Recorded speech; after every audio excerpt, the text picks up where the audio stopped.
A public falling out between two local agencies working to tackle the homelessness crisis.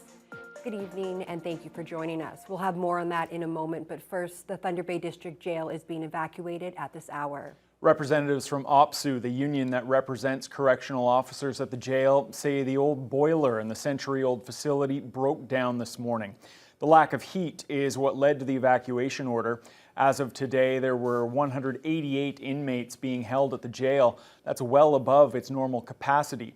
OPSU Vice President Bill Hayes says it won't be easy moving such a high number of prisoners to other locations, as the majority of the jails province-wide are also over capacity. Hayes says they hope to relocate up to 80 inmates to the Thunder Bay Correctional Centre on Highway 61. The rest will have to go elsewhere. The old jail was built in 1926. The new correctional complex on Highway 61 won't be ready to open until sometime in 2026. Yeah, we've had an infrastructure failure. The backups are running, and it is working, and as a precautionary measure, we are planning on evacuating the inmates to other institutions across the province to ensure their safety. This is something that we've planned for, but never actually executed at the Thunder Bay Jail in its history. So right now, all I can say is that it's the plans are in place, and we're following that plan, and it's executing well. Elevate NWO is cutting ties with the Thunder Bay District Social Services Board. The not-for-profit agency announced today that it'll end the relationship on December 31st, saying the DSAB isn't doing enough to provide housing to people currently experiencing homelessness. Justin Hardy has the story. This is nothing personal with the local DSAB office. Our issue is further upstream. Our issue is with the policymakers, not with the staff that are just doing their job. The decision by Elevate NWO to end its relationship with the Thunder Bay DSAB comes as Elevate Executive Director Holly Govan has written a letter to Paul Calandra, the Minister of Municipal Affairs and Housing, calling for a district-wide audit of vacant housing units. Govan says there could be up to 200 vacant units that could be used for those needing permanent housing. Our city's staring at the prospect of a rather large bill for a pallet village. This is meant to be a temporary solution, but for it to be a temporary solution, we need affordable social housing. To date, all we've seen is millions of dollars being funneled out to social service agencies to create more transitional housing. Our question is, transition into what? Elevate is also asking the ministry to create and share a concrete plan to repair and reintroduce vacant units into service within the next 12 months.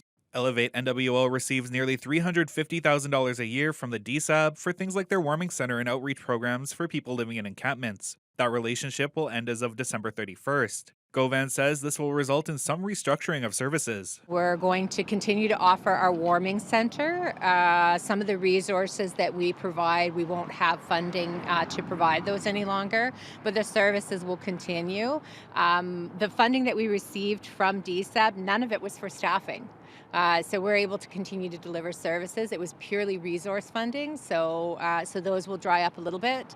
As far as our outreach into the homeless encampments, we will be going once a week instead of once a day. The Thunder Bay DSAB declined to comment or respond to the claims made by Elevate NWO. Justin Hardy, TBT News. Thunder Bay City Council will decide tonight whether to put the temporary homeless village at a vacant lot on East Mile Street. That's administration's recommendation, but members of the Fort William BIA are pushing back. We can't develop in a downtown core? I thought the whole plan of revitalization was to encourage development in the downtown, was to revitalize the downtown. Again, we're asking the question, how does this dovetail with the millions of dollars we're spending on revitalization in the downtown core? How does this attract new businesses, new opportunities for people that want to come in the core area? BIA Chair Aldo Roberto argues the village would hurt area businesses and residents, and he says they have yet to find anyone in the downtown South Core in favor of the Mile Street plan. City staff believe the location is ideal because it's close to existing social services. Along with this, there are already many encampments nearby, with this offering a safer place to stay for the homeless. City Encampment Response Lead Riley Willinen says it's time for a new approach. You know, we've seen year over year that the situation just continues to worsen, so it's fairly reasonable to assume that the situation will be worse next year if we don't do anything decisive. An alarming spike in the number of people that are living unsheltered after that April month is over. So to start to build relationships with people who we know are going to end up living on the streets unless we do something, it's important for us to start that work in advance. If council approves the location tonight, staff plan to have the village set up and operational by April 30th. Councillor Brian Hamilton has finalized the details of his motion to scale back paid parking hours around the city. 2 weeks ago, Hamilton announced a plan to introduce changes at an upcoming council meeting. It came in response to concerns from downtown businesses about the extended paid parking hours that were introduced on June 1st. Parking is currently enforced Monday to Saturday from 7 a.m. to 9 p.m. Hamilton's motion proposes a 5-hour reduction to that time frame, with paid parking going back to the original hours of 9 a.m. to 6 p.m. The days of the week would remain the same at Monday to Saturday, with free parking on Sundays. Hamilton says he believes council will support the motion when it comes up for debate on December 9th. Right now, it's a regime of 7 to 9 p.m. Across the system, and I'm asking for a 9 to 6. And I anticipate it'll be supported by council on the 9th, but it's taken a bit to get there. Unfortunately, there is a process. I wish I could do this overnight, but there is a process. So right now, the law of the land is till 9, so I'd encourage everybody to continue to respect those unless you want tickets, and but know that that help is coming, and we'll be able to provide some relief in the coming weeks. Hamilton adds he won't try to overturn the paid parking at Marina Park. If council supports his motion, the changes would be put in place for 1 year to allow city parking officials to study the overall financial impact. 2 people have died following a major highway crash in the Kenora area. It happened around 10 o'clock this morning on Highway 17A, also known as the Kenora Bypass. OPP say there were 3 transports involved in the collision near Minakee Highway turnoff. OPP confirmed 2 of the 3 transport drivers were killed in the crash, while the 3rd driver suffered only minor injuries. The Kenora Bypass remains closed at this hour, with traffic detouring through the city of Kenora. There is also another crash near Quetico Park this morning, which shut down a portion of Highway 11. OPP say 3 vehicles were involved there, but there were no injuries, and the highway reopened within about 3 hours. A school bus carrying 12 students has overturned in a ditch in Kaministiquia, west of Thunder Bay. 1 minor injury has been reported as a result. Lakehead Public Schools says the bus was transporting Kekabeka Falls Public School and Westgate students when it hit a patch of ice while trying to turn from Ellis Road onto Center Road. Opposition parties are calling on the province to recognize intimate partner violence as an epidemic here in Ontario. The Premier was asked about his government's response this morning. CTV's Siobhan Morris reports. Tempers flaring during a debate about intimate partner violence. Mr. Calandra, you'll leave the chamber. Ms. Andrews, you're going to leave the chamber for the day. On the International Day for the Elimination of Violence Against Women, the NDP pushing the government to declare the problem an epidemic. Why do Conservatives continue to wear the purple scarves while breaking the promise to survivors? The recommendation to call intimate partner violence an epidemic made in a coroner's inquest in 2022. That followed the murders of 3 women in Renfrew County, killed by the same ex with a history of violence. No more studies, no more committees. Declare it an epidemic and do the right thing today. Advocates insist a declaration would push out more support and streamline court proceedings. Violence against women and girls is a horrific crime. One the government says it has no tolerance for. Which is why we supported the bill that was put forward by the opposition, so that we can continue to review, hear from experts. A process the opposition says has stalled in its 2nd phase. All ministries are reporting to committee and talking about the areas that we are investing in the government of Ontario to support women. With testimony from survivors to come. But critics say the government has thousands of pages of what survivors and support workers say needs to be done. No matter what this government pats themselves on the backs for during their dog and pony show IPV Phase 2 committee hearings, if the woman or child is dead, Speaker, If they are dead, there is no tomorrow. At an unrelated event, the Premier condemned violence against women. I have 4 daughters, and anyone ever touch my daughters, it'd be the worst day of their lives, and that's for anyone out there. It's unacceptable. But made no new commitment to declare an epidemic. And that was CTV's Siobhan Morris reporting.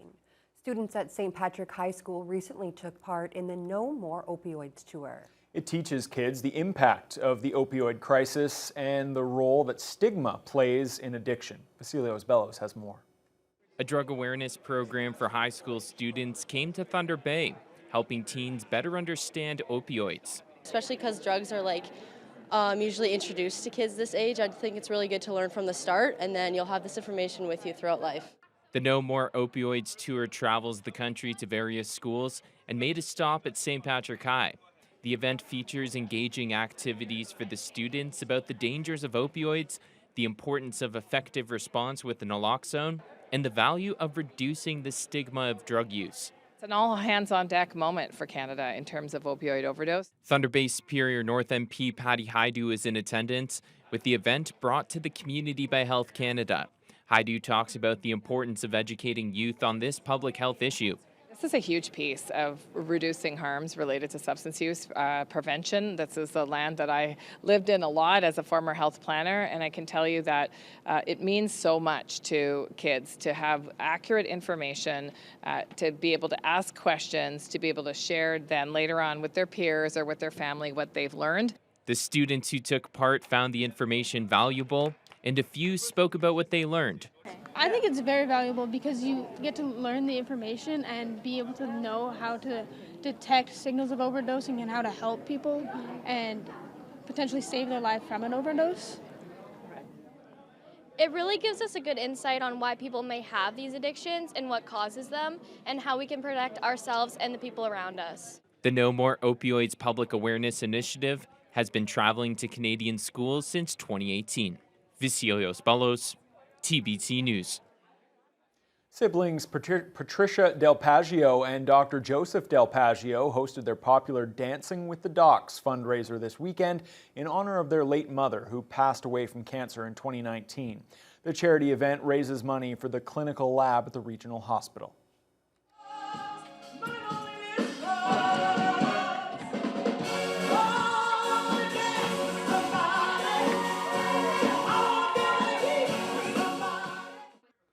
The fundraiser at the Superior Inn sold out all 500 tickets.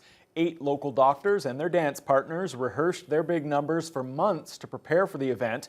The evening started with a big group performance with all 8 couples dancing together before the team competition in front of the judges.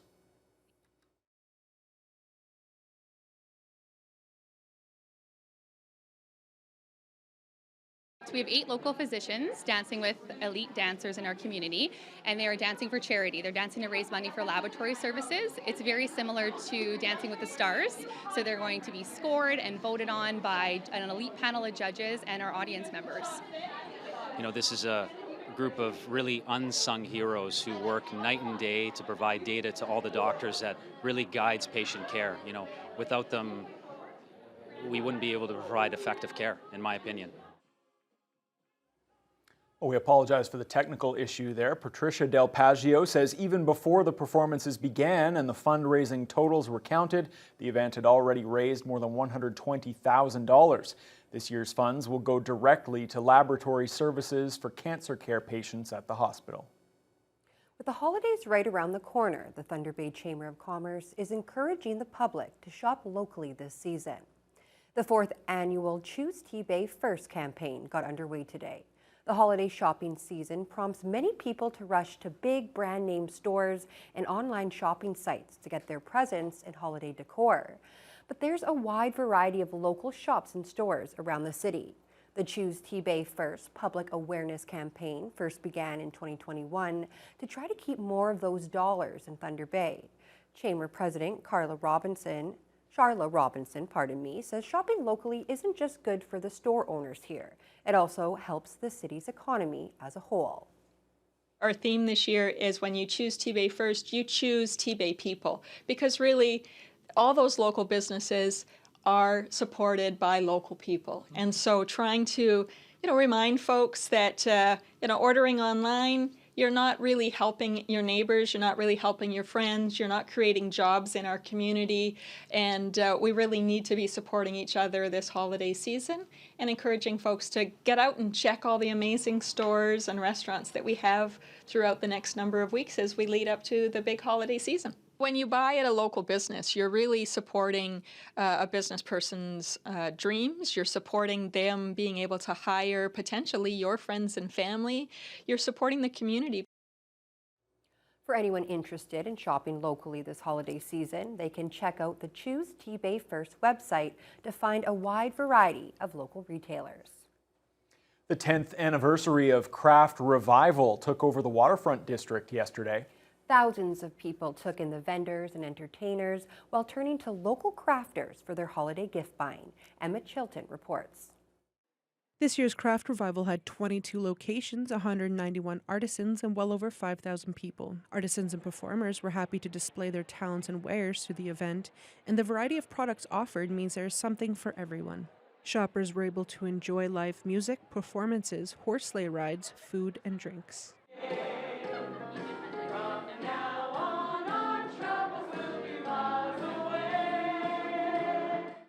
Event founder Malin Hurley says the importance of the community coming together to promote local artisans and businesses is key to a thriving community. It's really important that we spend our money locally and we support these small businesses that are, just helping to create the culture and community that we have here in Thunder Bay.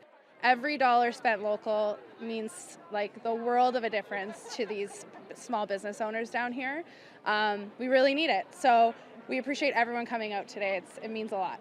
Jennifer Barrow, local author of Tigers and Teddy Bears, says that as a first-time vendor, it's amazing to see the amount of support for local artists the community shows. Yeah, it was my first time, so it was amazing to have everybody here and show up, and Thunder Bay shows up for Craft Revival so much. Laura's been here for a couple of years now in Craft Revival, and I think it's just overwhelmingly every time to just see how many people come down and show support for Thunder Bay and local artists, and it's just amazing.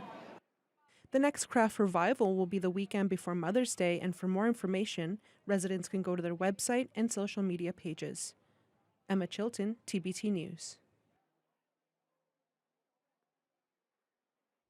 A Thunder Bay couple celebrated their 57th wedding anniversary today at the same place they had their first date back in 1965.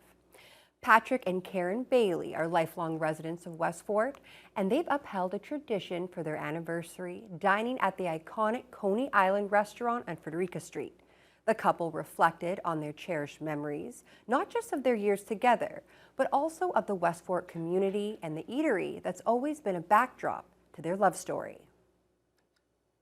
This is our 57th wedding anniversary. We come here on or around our anniversary every year because we had our first date here back in '65, give or take a few months. And we love this place. We love the food. But to be honest, not a lot has changed. Back in those days, we used to have the little jukebox on the wall. No, it's the same old Coney Island, and that's the way we want to keep it that way.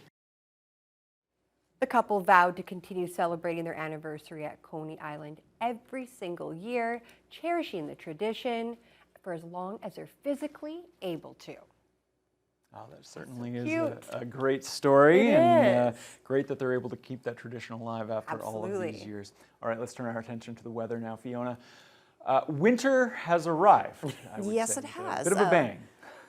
I would definitely say a thud. It moved in.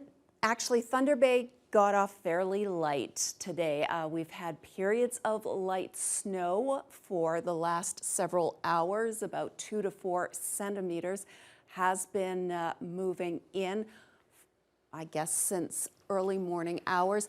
Winds have been fairly light from the northeast, 6 to 20 kilometers per hour, but temperatures really haven't moved very much. We had a late night, early morning low of -2. We warmed up to a whole whopping -1, and wind chills for the most part have been hovering between -2 and -6. Ironically, The wind chill has gotten colder as the temperature rose that whole degree throughout the day. Now, if we take a look at where all of this precipitation is coming from, you can see it's coming in from the west and a little bit from the south. You can see it pushing throughout the day today. It's still going to be hit very hard on the eastern shores of Lake Superior. We've still got a pocket moving through Fort Frances, but what's really to note is behind it, depending on where the wind is coming from, that's where temperatures are going to be the most affected. Right now, Fort Frances has a wind chill of -17. Everywhere else, temperatures rose a couple of degrees today. We're pretty close to the high for the day across the board. Wind chills making it feel 2 or 3 degrees cooler than that. And tonight, a couple more centimeters to go with a low of 5, but the wind chill will still feel like -11. So it doesn't look like that snow that we saw today is going to disappear anytime soon. Okay, well, it was just a matter of time, I suppose, before we had to deal with a little taste of winter here in Thunder Bay. Thanks a lot, Fiona. When we return, we will turn our attention to national and international news. The calls continue for Canada to up its NATO defense spending, this time from our country's business leaders. We'll have more right after the break. We're on a clear path to reach 2% in the coming years.